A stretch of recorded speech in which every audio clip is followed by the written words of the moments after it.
Live from the Al Roker Television Studio, this is WTOP 10 News at 10.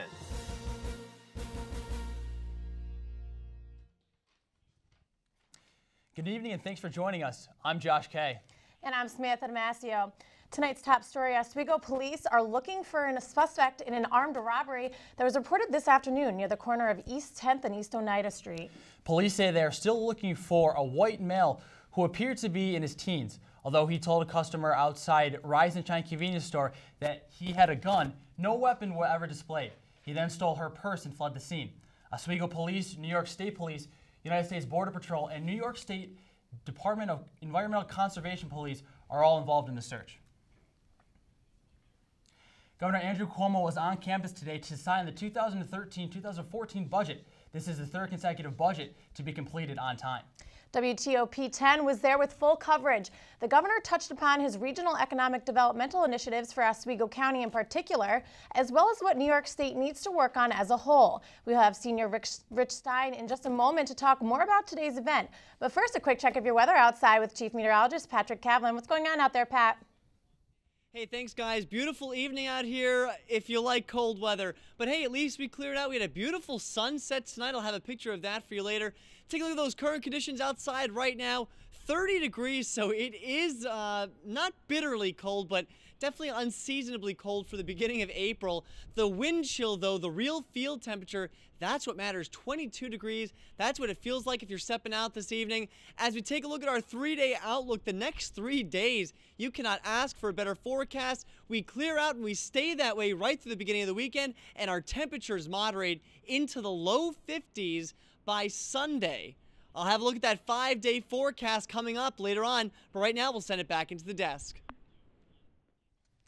Thanks, Pat. So now we have Rich Stein, the internship coordinator of the Oswego City Democrats, as well as a senior here at SUNY Oswego. Thanks for joining us tonight, Rich. Thanks for having me. Now, what was the main reason for Cuomo's stop in Oswego in particular? Well, the governor is very adamant right now on economic development. Right. And Oswego County has not been one of the leaders, safe to say, in New York State. It's actually behind the Bronx in terms of actual economic development.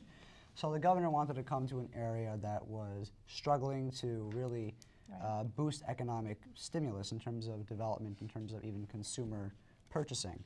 So the governor came up here because he really wanted to bring confidence to the area. And it's definitely showing in some sort of pre-production that we can start to see soon in Oswego. Yeah, now, and later on in the show, we see how there are unemployment improvements in central New York. However, Oswego County is still lagging in that. Right. Does he have anything specific, any specific plans for Oswego County? Not that I know of in specific, but I know that through the grapevine, I've heard that there might be an IT center being built on the shores of Lake Ontario. A Ford plant might be on the horizon in the next 5 to 10 years, GM in 20 years. There is definitely some pre-growth that's going to be happening. There's a lot of financing coming in from around the world into Oswego. And it's great for SUNY Oswego because there could be co-op programs that allow students to have that knowledge and then just stay in Oswego, which would be great for the economy here. Now, Rich, for those who weren't able to get out to see Governor Cuomo today, give us a feel of kind of the attendance there. Was it more students or professors, faculty? What was the overall consensus of the people there? It was definitely more of a general community. You saw a lot of business people, a lot of politicians, CEOs of companies in central New York, Syracuse area. There were a lot of people just from the general community. There weren't as many students as I would like to have seen, and we'll get into that into a second. But there was definitely a nice diversity of people who attended the event. Now, there was a little bit of a confusion. Initially, some of the students were going to be allowed into the ballroom. That unfortunately didn't happen. Some of them were left out. Talk about what happened in that situation there. Well, I was tasked with organizing some of the students here through a Facebook page, through social media, emailing department chairs for academic programs. And what had happened was the night before, I was asked to send in all the guest lists for the students about 5 o'clock. Sure. And early this morning, it occurred to me through an email that the event went from RSVP public, which means that you could send in an RSVP and you would probably get in, or you would get in really on any basis. But then, due to overcapacity and also the lateness that I had sent in the guest list, the students had to be cut out, and it went from RSVP public to pretty much a first come, first served basis. Sure. And that was no fault to a lot of people, it was just the circumstances. And that's a big task to take on, you know, RSVPing for such a huge event. You know, this Yeah. was put on pretty last minute as well with the news of the governor coming. So I know I got the email and it said, you know, respond by 4:30, and it was first come, first serve, but people were, you know, filing in there, and it was a packed house. So. It was definitely a packed house. There was around 200-something people, but like I said, there was a diverse group of people in there. You had some students from the Student Association, other organizations as well, economic leaders in the county. Yeah, and we got to meet a lot of the executives as well. What was the overall feeling for you today to be there? Such a rare opportunity to meet the governor here at SUNY Oswego. Well, it was kind of funny. I was shooed into a seat that was right behind the governor because there was an empty spot there. And so that was pretty cool. I could count the governor's hair on the back of his neck, so that was pretty awesome. And then I got to meet the governor. I got to talk extensively with the lieutenant governor. And it was just really, really cool just to talk to him, just to get his feel on some of the things going on in Oswego County and around the state in general. Excellent. Well, thanks so much for joining us and filling Thanks us in for on having me. that today. And again, we apologize for those students that weren't able to make it in. But you can go to our website and check that out. We have full coverage. You can watch it online on WTOP10.com and on our YouTube channel. So be sure to do that, and you Definitely. won't have missed out. So thanks again, Rich, for joining us. Thanks for having me, guys. Appreciate it. Well, we appreciate it, Rich. Now, as the men's Syracuse basketball team gears up to play this Saturday against Michigan, the Syracuse police increase patrol. Kevin Carr has more on how they plan to keep enthusiastic fans under control. Enthusiastic fans under control. Enthusiastic fans under control. Enthusiastic fans under control. Enthusiastic fans under control. Enthusiastic fans under control. Enthusiastic fans under control. Enthusiastic fans under control. Can Rich slide out now? North Korea warned earlier Thursday that its military has been cleared to wage an attack on the U.S. using smaller, lighter, and diversified nuclear weapons. The Pentagon, meanwhile, said Wednesday that it will deploy a missile defense system to the U.S. Pacific territory of Guam to strengthen the region's protections against a possible attack. The warning from an unnamed Army spokesman and carrier of Pyongyang state-run news agency was the latest in a series of threats from North Korea, which has rallied for weeks against the joint U.S. and South Korean military exercises taking place in South Korea. While North Korea's nuclear strike capability remains uncertain, Pyongyang is believed to be working toward building an atomic bomb small enough to mount a large-range missile, but it is thought to be several years away from being capable of mastering the technology. An Oswego man has been transferred to University Hospital after suffering multiple injuries in an accident earlier this evening. 20-year-old Jeremiah Johnston of Oswego was riding his skateboard on West Bridge Street when he approached West 2nd Street and struck a 2005 Buick minivan driven by 38-year-old Tracy Fowl. 5 children were also inside the vehicle, with one suffering minor injuries that was able to be treated at the scene. The accident is still under investigation and no tickets have been issued at this time. And have you ever wondered or wanted to learn more about Cuban art? Kevin Carr has more information about Friday's art reception being held in Tyler Hall. It's an exhibition that showcases various artworks, and it's being shown at SUNY Oswego. Known as Imagining Cuba, the artwork is being displayed in the Tyler Art Gallery in Tyler Hall. Megan Terry, an art major who knows a thing or two about art galleries, says there are multiple artists who contributed to the exhibition. Well, in this exhibition, there's about 5 different artists that are photographers from Cuba, and there's some from our school. And in other exhibitions, we have like the juried show where there's more than like 50 artists that contribute, and sometimes we have like or solo exhibitions and just different people. The photography captures different elements of Cuban life, ranging from everyday life to traditions and customs. Despite the unique photography on display, few people take time to view it. However, this isn't always the case. During the days when it first opens, it's more like 15, 17, like 20 people come in on a daily basis. In between classes, just whenever. And when it slows down, there's usually about 5 to 7 people per day. The reception on Friday, April 5th goes from 5 to 7 7 p.m., where many people are expected to arrive at the gallery. We have like caterers from Hewitt Union that give out free food and coffee and whatever drinks, and just a lot of people come and support the artists. So whether you enjoy viewing artwork with free refreshments or simply need a way to kill time on a Friday night, the reception may be worth a visit. Reporting in Oswego, I'm Kevin Carr.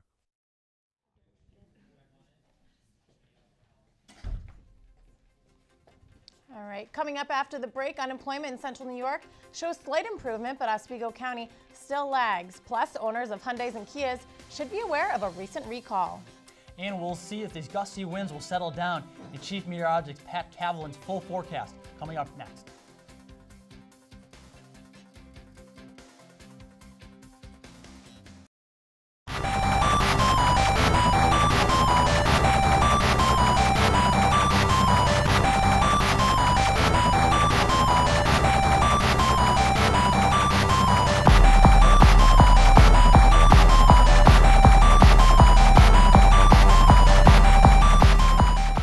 Oswego MBA program, helping you achieve your goals with a customized curriculum developed with flexibility in mind. Take classes year-round, full or part-time in Oswego, online or at the Metro Center in downtown Syracuse. More information is available online or by calling 315-312-2911.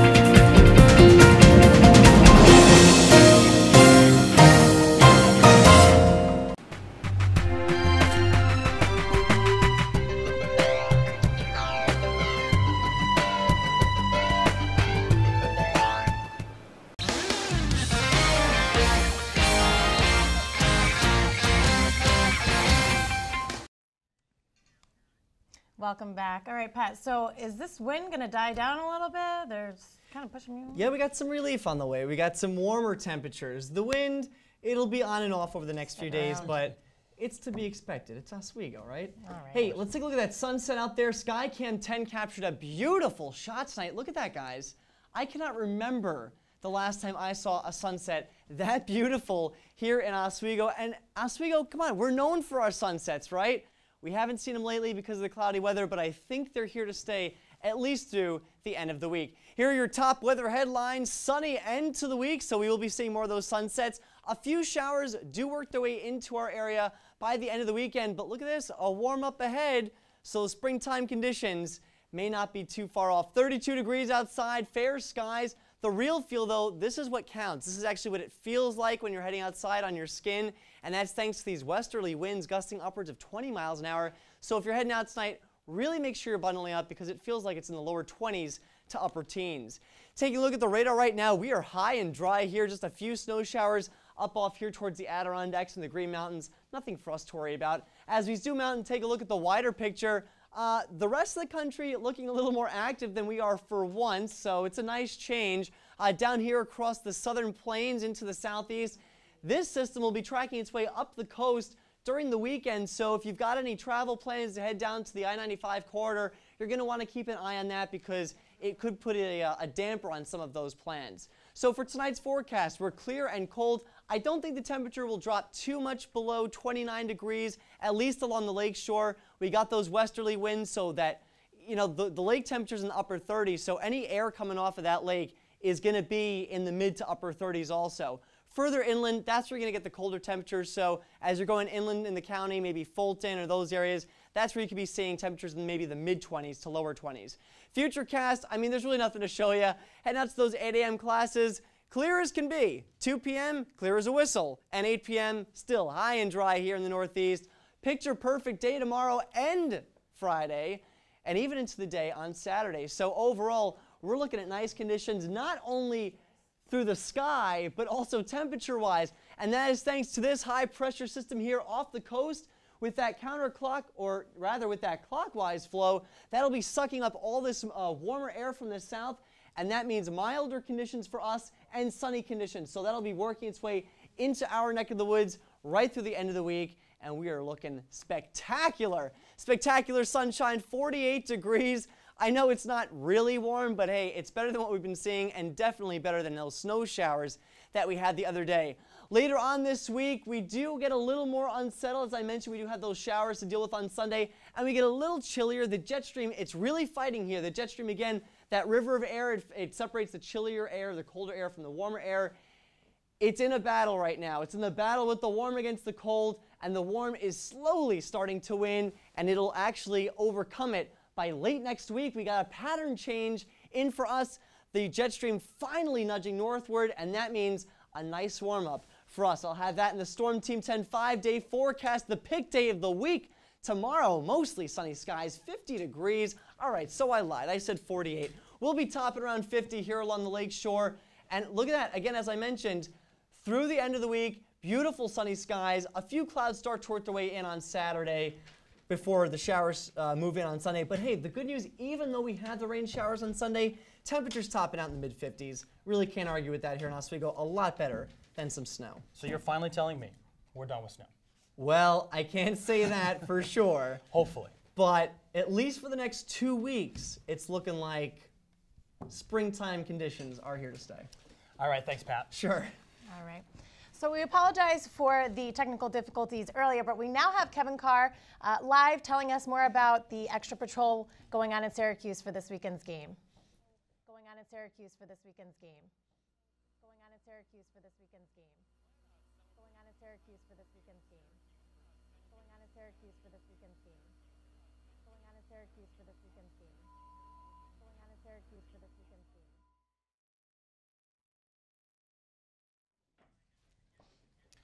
Millions of dollars of state money for small airports has been restored in the recently passed New York State budget. Capital funding of $4 million will be used for the Airport Improvement Program grants. The Federal Airport Improvement Program financed the idle Syracuse Suburban Airport in the Oswego County town of Hastings. For years, the Oswego County Airport has been listed for sale, most recently with an asking price of just under $2 million. The New York State Aviation Management Association said that funding was important because the Federal Aviation Administration is only providing 90% of federal funding to most of the airports instead of the historic 95%. All right. Unemployment in central New York has slightly dropped over the past year. The unemployment rate for the three-county area of Onondaga, Oswego, and Madison counties is down from 9.5% to now 9.4%. Across New York State, the unemployment rate also improved, dropping from 9.1% in February of 2012 to 8.8% in February of 2013. The private sector jobs count increased by about 81,000 jobs over the past year. Of the state's 62 counties, Oswego County remains among those with the worst unemployment problem. Oswego's 12.2% unemployment rate was tied with Hamilton County as the fourth worst in the state. Automakers of Hyundai and Kia are recalling nearly 1.9 million of its vehicles to fix problems with airbags and light switches, according to the report. The switch recall covers almost 1.7 million vehicle models from 2007 through 2011. The U.S. National Highway Traffic Safety Administration said Wednesday that a faulty switch can stop the brake lights from working properly when drivers hit the brake pedal. The switches will be replaced free of charge.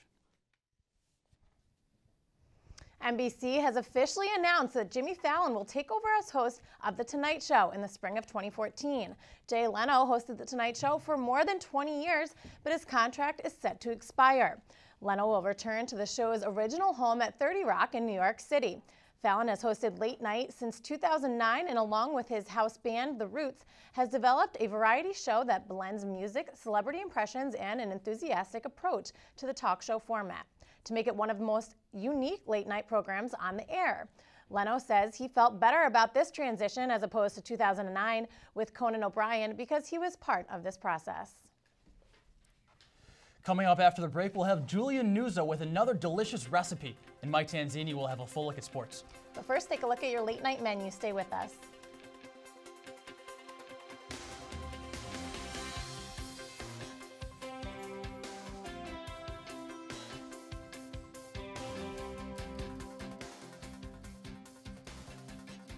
We are the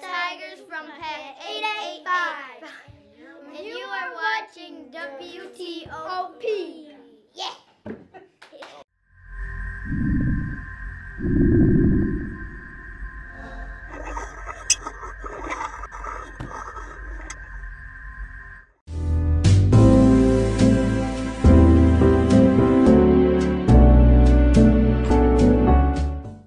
Oswego MBA program helping you achieve your goals with a customized curriculum developed with flexibility in mind. Take classes year-round, full or part-time in Oswego, online or at the Metro Center in downtown Syracuse.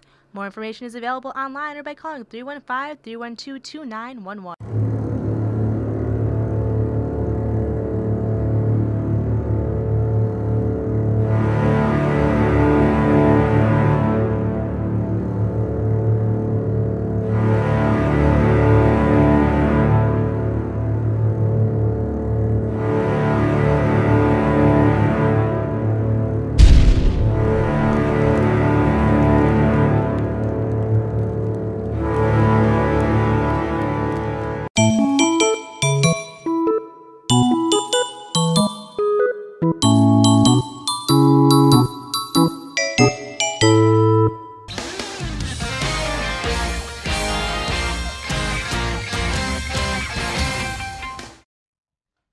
Welcome back. This week on Munchies in Minutes, Julia will be making a Louisiana favorite, Cajun fries. I hope you're ready for this Creole creation.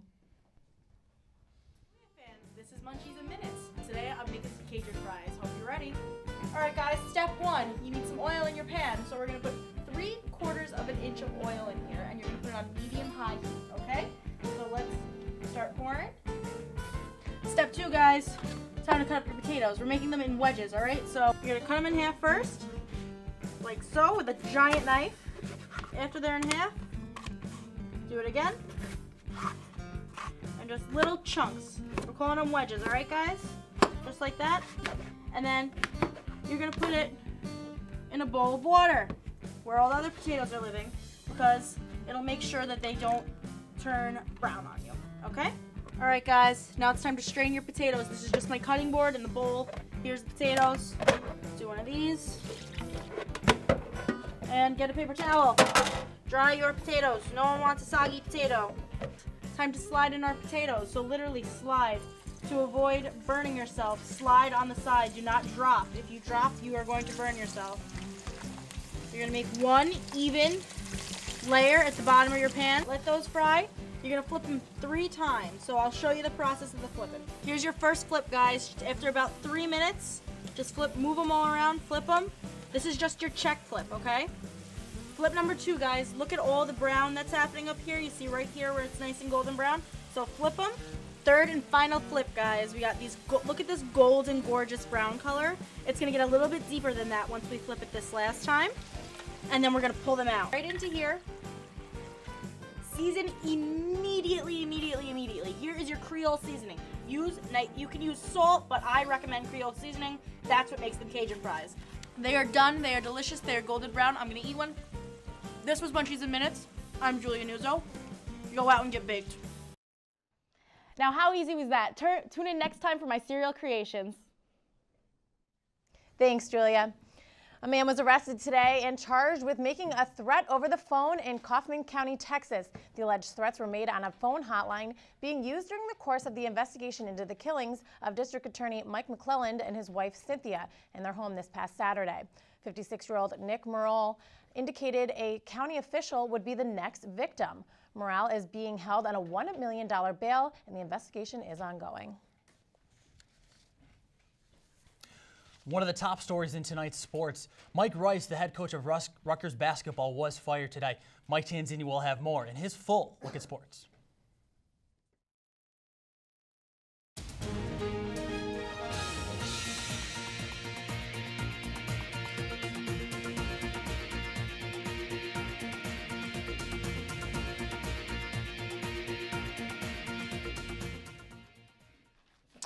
Thanks, guys. Just one day after a video was submitted to ESPN's Outside the Lines, Rutgers University decided today to fire head basketball coach Mike Rice. The video includes dozens of hours of Coach Rice throwing basketballs at players' feet, torso, and head. In addition, he also verbally abused players by cursing at them and also using homophobic slurs. In a public statement made today, Mike Rice said, quote, "There's no explanation for what's on those films because there is no excuse for it. I was wrong," end quote. Rutgers is still searching for a replacement coach. Moving on to Oswego sports, the Lakers men's lacrosse team fell short to Clarkson in a 13-12 loss this afternoon. The Lakers headed into the final quarter tied, but with 6:33 left in the game, Clarkson's Matthew Gold put one in the back of the net, giving the Golden Knights a 13-10 lead. The Lakers scored 2 more goals, but it wasn't enough to tie it up. The Lakers will look to put this loss behind them in their home opener Saturday at 1 p.m. against number 16 Plattsburgh. Well, it will certainly be a busy next few days for Oswego sports. Tomorrow, the Lakers baseball team will host Cortland at 3 p.m. Also tomorrow, the girls lacrosse team will host Geneseo at 4 p.m. after being rained out on Tuesday. Coming up on Friday, Lakers softball will be hosting Buffalo State for a doubleheader. Game 1 is scheduled for 3 p.m. and Game 2 will take place at 5 p.m. Show your Laker pride by coming out and supporting your Oswego sports teams. And finally tonight in NHL news, the trade deadline came to a close, but the New York Rangers will be welcoming some new teammates. The Rangers traded away Marian Gaborik to the Columbus Blue Jackets in exchange for Derek Dorsett, Derek Brassard, and John Moore. The Rangers will also get a 4th-round draft pick. The Rangers also picked up San Jose Shark Ryan Clough. The Rangers were in action tonight against the Penguins. They won that game 6-1. Ryan Clough in his Rangers debut had 2 goals and 1 assist. That's it for sports. Now let's take it back to the news desk. All right, thanks, Mike. We need to take one more break, but on the other side, a lighter side of news. First, take a look at your community calendar. Stay with us. You're watching WTOP 10 Wednesday Night News.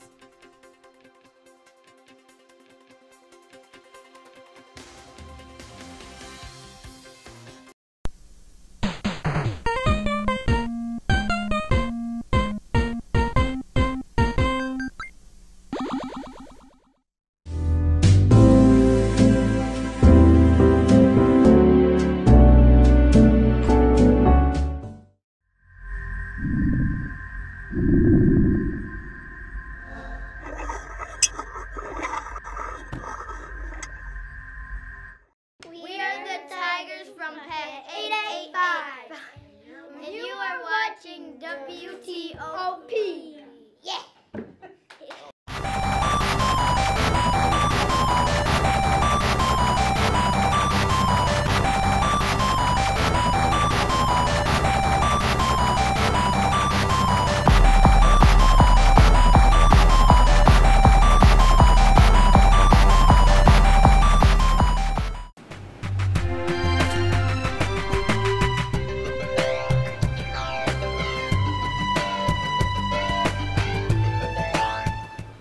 Oswego MBA program, helping you achieve your goals with a customized curriculum developed with fflexibility in mind. Take classes year-round, full or part-time in Oswego, online or at the Metro Center in downtown Syracuse. More information is available online or by calling 315-312-2911.